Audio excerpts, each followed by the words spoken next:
Good morning all of you. मैं आपका स्वागत करता हूं मेमोरी के फर्स्ट क्लास में।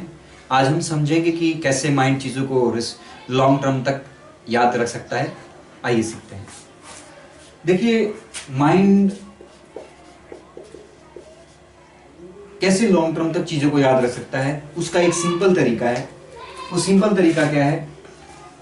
माइंड उन्हीं चीज़ों को लॉन्ग टर्म तक याद रख सकता है जिनको या तो उनकी चीज़ों की क्लैरिटी हो माइंड के साथ।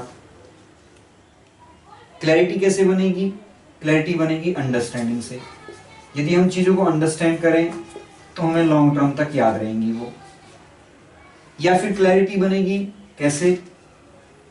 हम चीज़ों को कंसंट्रेशन के साथ समझें। यदि हम चीज़ों को कंसंट्रेशन के साथ समझते हैं तो भी चीज़ें क्लियर रहती हैं। या फिर माइंड अननोन चीज़ों को तो बिल्कुल याद नहीं रखता है। माइंड लॉन्ग टर्म तक याद रखता है केवल और केवल नॉन चीज़ों को। नॉन चीज़ें हमें हमेशा याद रहेंगी। जितनी चीज़ें नॉन होंगी माइंड के लिए याद रखना उतना ही ईजी होगा। नॉन चीज़ें कैसे बनती हैं उसे समझने के लिए हम वी म्यूजिक का सहारा लेते हैं।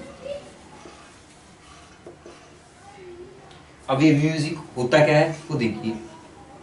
वी म्यूजिक की मैं बात करूं तो एक शॉर्ट ट्रिक मैंने निकाली है मेमोरी को कंसेप्ट को समझने के लिए। वी का मतलब है विजुअल करना चीजों को।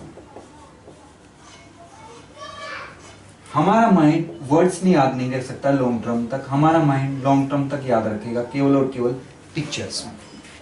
जैसे हम बच्चे को ए फॉर एप्पल पढ़ाते हैं तो एप्पल की फोटो साथ में होती है। बी फॉर बॉल पढ़ाते हैं, बॉल की फोटो साथ में होती है। सी फॉर कैट पढ़ाते हैं, कैट की फोटो साथ में होती है।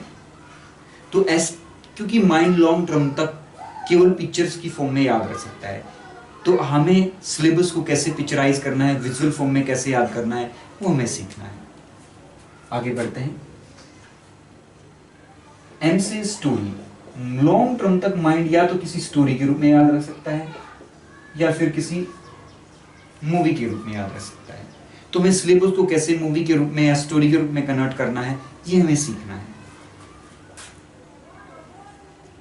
यू से यूनिक।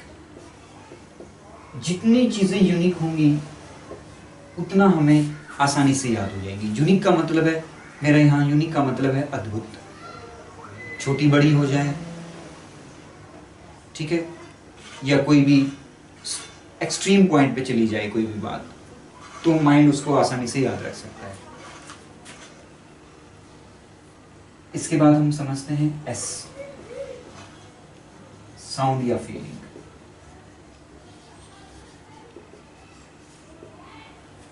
यदि हम एक्सट्रीम पॉइंट की बात करें हमारी लाइफ में, फीलिंग, जिस दिन हम बहुत हैप्पी थे वो भी हमें याद रहेगा, क्यों हैप्पी थे वो इवेंट भी ध्यान आ जाएगी।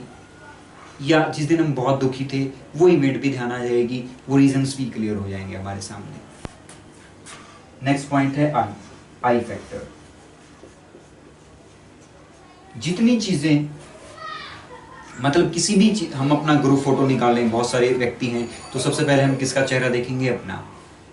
हमारे माइंड को हम बहुत पसंद है, तो ग्रुप फोटो में हम अपना चेहरा देखते हैं क्योंकि हमारे माइंड के लिए हम बहुत इंपॉर्टेंट है। ठीक ऐसे ही इसको कैसे सिलेबस पे लगाना सीखना है, ये हमें सीखना है। सी से कलरफुल। जितनी भी कलरफुल चीजें होती हैं माइंड को बहुत पसंद होती हैं, तो ऐसे लॉन्ग टर्म मेमोरी क्रिएट हो सकती है। तो आप आगे आने वाली वीडियोस में हम सीखेंगे कैसे वी म्यूजिक के कंसेप्ट को सिलेबस पे लगाना है, और अपनी जो आप 2-3 घंटे की मेहनत से याद करते थे उसको 15 से 20 मिनट पे आप इजीली कैसे याद कर पाएंगे, ये हम आने कमिंग वीडियोस में देखेंगे। तो फ्रेंड्स, रटने वाले मेथड से आप ना पढ़ें, अंडरस्टैंड करें चीज़ों को, एक मनोवैज्ञानिक तरीका डेवलप करें पढ़ने का, इससे लॉन्ग टर्म तक चीज़ें याद रहेंगी।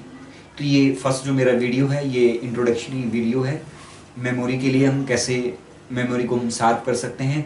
तो आने वाली वीडियोस में आप मेरे साथ बने रहिए, और यदि आपने मेरा चैनल सब्सक्राइब नहीं किया है तो आप सब्सक्राइब बटन पे क्लिक करें।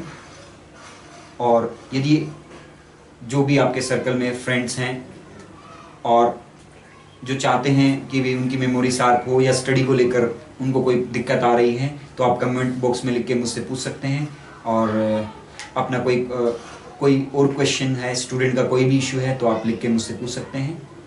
Thank you.